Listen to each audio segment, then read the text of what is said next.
I ara marxem per a parlar-los de la felicitat, perquè la vida et pot canviar d'un moment a un altre, en qüestió de segons et canvia la vida, et gira, et dona un tomb. De vegades molts busquem aconseguir o pensem que necessitem felicitat, que no la tenim, què serà això de la felicitat, però d'altres la porten dins la felicitat, però com que estan tan entretinguts amb tantes històries no l'acaben d'aconseguir. Avui els parlaré de Jesús Ferrer, que ell és expert en creixement personal i també clown, a part de ser professor d'institut i 50.000 altres històries, però és una persona que a partir dels 40 anys la seva vida va fer un gir, va fer un tomb. I des de llavors s'ha estat treballant moltíssim i ara, fa molt poquet, sé que va vindre aquí a la Biblioteca de Tortosa i ja està, podríem dir, de gira també per d'altres indrets, parlant precisament del secret de la felicitat. El tenim aquí i avui serà un bon dia per a parlar de felicitat. Benvingut, Jesús, gràcies per acompanyar-nos. Gràcies. Jesús, com comença tot aquest periple i tota aquesta història quan tu tens 40 anys? Arriba un moment en què tu fas un canvi de vida, no? Com i per què comença això? Bueno, la crisi dels 40, gent que li pega per anar a córrer, pues, a mi em va pegar va ser molt tràgic, me sentia perdut, a part s'havien mort mons pares, jo estava molt enfadat amb mons pares, que ja no estaven, clar. I era tot com a molt complex i bueno, vaig anar a la psicòloga, ja porto 10 anys, i ja anem treballant i clar, al final ja podria donar classes jo i tot, d'això. Escolta'm una cosa, tu ho comentes molt, el treball que has fet amb una psicòloga. Per què és tan important per a les persones, per exemple, quan se troben en una situació així complexa, aquest treball personal, que moltes vegades diem, oh, ja va al psicòleg, però és que és necessari, no?, moltes vegades. Sí, clar, perquè som molt valents i donem les culpes a fora i, concretament en el meu cas, jo estava enfadat amb uns pares, entre altres moltes coses que me passaven, i anàvem donant les culpes a tothom i, clar, la psicòloga te diu qui te tractava de menut, així? Això que has sentit ara, qui t'ho feia de menut? I sempre anem tirant cap atràs, llavors és com si anéssim repetint coses, i dius, jo m'enfadava a un grup de WhatsApp perquè m'havien exclòs. I llavors vaig i em diu, qui t'excloïa quan ets menut? Ostres, mon pare potser m'excloïa. I llavors és com ara vivint de records, de creences, de coses antigues, de filtres, i ho exterioritzem aquí. Llavors, clar, si tu te perdones, ja no te pots enfadar, no te sents exclòs perquè ningú t'ha exclòs, però jo me pensava que m'havien exclòs i jo m'havia enfadat. De fet, tu has fet un creixement personal, però també una part de creixement espiritual, no? Avui en dia hi ha moltíssima gent que busca aquest creixement espiritual. Són dos creixements totalment diferents. Una cosa és anar a la psicòloga i l'altra és un creixement... És la segona pantalla, és la segona pantalla. Sí. Jo el 2020 vaig començar a fer un curs de miracles amb Carme Sabater i, clar, després de tot el que jo havia crescut, després de tot el que diguem-hi lo bé que m'anaven les coses i jo anava pel carrer i veia la gent més trista que jo i dic, jo vaig al psicòleg i la gent estava més trista que jo i llavors, bueno, ara m'ha interessat el tema del creixement espiritual i és un xollazo perquè t'arregla la vida. I ja arribarem al creixement espiritual, però primer hem de parlar dels pares. Com influencien els pares en les nostres vides? Perquè tu tota l'estona dius això, estava enfadat amb els meus pares, no? Sí. Bueno... De diferents fonts diuen que de 0 a 5, hi ha gent que diu de 0 a 7. Sembla ser que estem programats de 0 a 5 o de 0 a 7, que de molt menudets ja per 4 cosetes que hem sentit ja ens quedem allí, i que després com si anéssim tota la vida repetint creences, repetint situacions així, i clar, és que jo demano a la gent que sigui bon pare perquè és molta responsabilitat el que estan heretant ells de nosaltres. I, bueno, en un principi, això, quan ja te sanes, jo vaig fer les paus amb uns pares, i un cop sanes els vincles i sanes l'arbre generacional, tens un descans, perquè ja no te sents exclòs quan un grup de WhatsApp passen de tu. Dius, gràcies per no haver-me citat aquesta vegada, i ja no és aquell enfado, i a mi per què m'exclòs? D'altra banda, tu dius, per exemple, en moltes de les xerrades, perquè ja arribarem, però té un podcast que parla del camí cap a la felicitat i que podeu escoltar buscant precisament això, el meu camí cap a la felicitat. Tu dius que has aconseguit baixar de la ment al cor. Què significa això, baixar de la ment al cor? home, és un xellazo. Jo soc superdotat, jo amb 20 anys vaig entrar a Mensa, una associació del 2% de la gent més intel·ligent de tot el planeta, i jo sempre calculava, o sigui, en compte de sentir, o sigui, a mi una xica d'Instagram diu, te quiero hacer una entrevista, soy de Madrid, quiero que hablemos de espiritualidad. Pues lo Jesús antic hagués calculat i hagués dit, esta xica només té 600 seguidors a Instagram i són tots castellans, els productes que jo faig són en català, podria dir no m'interessa, però jo el que faig és tancar els ulls, intento sentir-ho des del cor i faig, esta xica és bona xica i esta xica de voler alguna cosa, doncs participo. Ja no calculo les coses, perquè calculant sempre t'equivoques. Ara deixa'm fer una miqueta d'advocada del diable, no? Perquè tu dius que ets superdotat, ets intel·ligent... Bueno, als 20 anys, als 20 anys. Als 20 anys. Bueno, això de superdotat sempre es queda, no? Això ho hem perdut. Però el fet de la intel·ligència, algú pot dir, bueno, és intel·ligent, i com és que es posa en temes d'espiritualitat? Tu ja saps que l'espiritualitat també moltes vegades està molt qüestionada.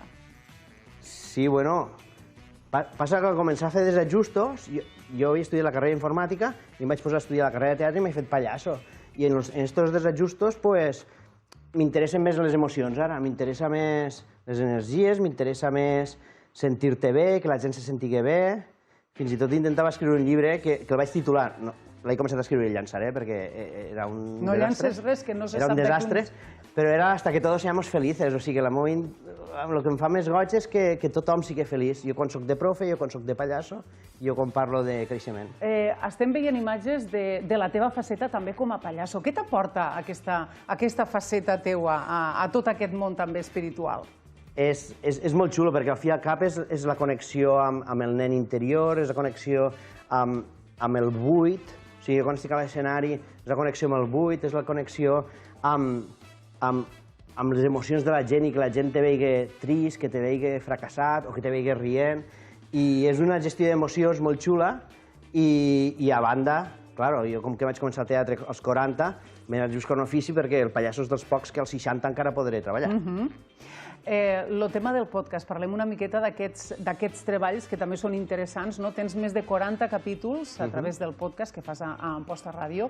De què parlen tots estos podcasts? El podcast se diu Misteriosament Feliç i, bueno, els 30 primers capítols, més o menys, per posar un número, va de creixement personal i ara ja m'estic soltant i estic parlant d'espiritualitat, perquè d'espiritualitat fa només 2 o 3 anyets que m'hi he posat i bueno, intento donar tips de cosetes senzilles, o sigui, vaig començar explicant que l'important d'anar per la natura a passejar i ja està. I vale que jo medito i jo faig altres coses, però passejar per un bosc és quasi bé el mateix que meditar. Sí. És estar conscient, no? Ser conscient d'allò que és viure l'ara i aquí, que moltes vegades es diu i que quasi no fem mai ningú perquè tots anem escopetejats. Sempre anem en el passat o en el futur. Parla'ns també d'aquestes xerrades que ara estàs donant a terme, el meu camí cap a la felicitat. Què expliques en aquestes xerrades? Bueno, aquestes xerrades, pues, parlo només de mi, perquè vaig anar a veure la presentació d'un llibre de Carme Roca i vaig veure que ella parlava d'ella, i va ser com vaig decidir llançar el que tenia del llibre, perquè jo el llibre estava escrivint com a alliçonant a la gent, i em vaig donar compte que el més humil que pots fer és parlar de tu, i ja està. Llavors jo més parlo del meu camí, com he aconseguit, doncs, bueno, 4 tips també, com he aconseguit, doncs, bueno,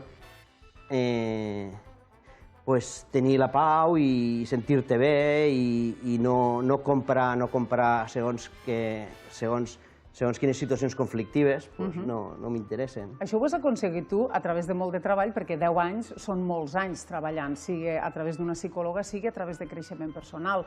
Però també estaria bé que ens poguessis dir algunes claus per aconseguir aquesta felicitat. Què és el que ens podries recomanar, per exemple, a part d'anar al bosc i de trobar-nos amb la natura? Bueno, el podcast és això. Jo pensava, si algun dia algú me preguntés què podries explicar, i en 40 capítols intento donar diferents cares. En un principi, no estar tan pendent del passat i del futur i viure més el present.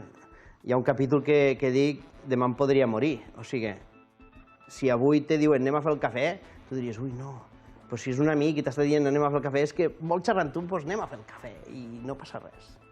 No sé, 4 cosetes d'estar bé amb tu mateix i... bueno. I la gent que et coneix, per exemple, què diu d'aquest canvi del Jesús de fa, quan tenia 40 anys a ara, de fa 10 anys? Bueno, he canviat d'amics també. Això també és un procés. A vegades també s'ha de renovar, no? Quan fas estos creixements també et passes a tindre menys amics, però són de molta qualitat. Passes a tindre menys amics? Sí. Per què? Perquè tots qüestionen el fet, per exemple, de l'espiritualitat. Per què passes a tindre menys amics? No, perquè potser vols donar qualitat a les relacions i si jo abans m'interessava molt estar a les xarxes socials i que 200 persones me posessin like, ara és que m'és igual. Tinc que me vegi la meva amiga, la meva parella i les meves filles, i si pel camí tinc companys de feina, doncs estan ells i 4 coses més. Explica'ns ara mateix quins projectes tens. Ara suposo que en tema de clown sé que no pares, no? Sí. Treballo de pallasso, col·laboro en 2 companyies, en ara, per Arctic exemple, Show. la Festa del Mercat d'Amposta també has estat. La Festa del Mercat, he estat en les Serenes, que han fet una supergimcama de 100 figurants i 300 participants. Me van fer de protagonista, vaig fer de Sebastián Arbó. Al museu he fet visites còmiques al museu.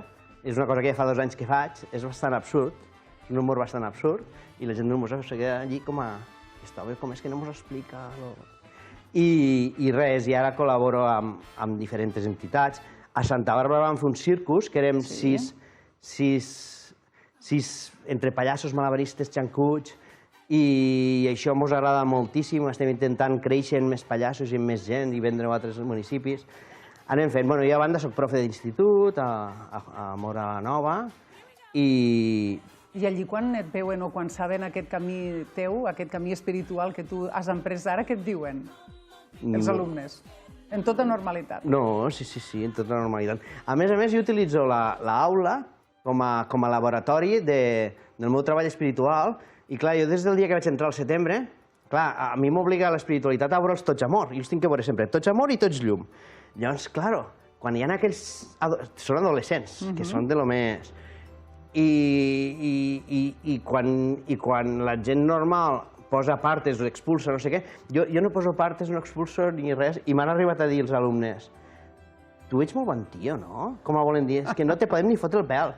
I no sé, ells se senten molt bé, se senten escoltats, i fa goig, fa goig. Molt bé. Jesús, la veritat és que ens ha agradat molt conèixer aquesta faceta teua, la que combines, a part de la feina que cadascú tenim, amb la part del clown o amb la part també així més espiritual. I bé, segurament un dia d'aquests et tornarem a veure amb aquestes xerrades que fas de creixement personal. Moltes gràcies, Jesús. Moltes gràcies.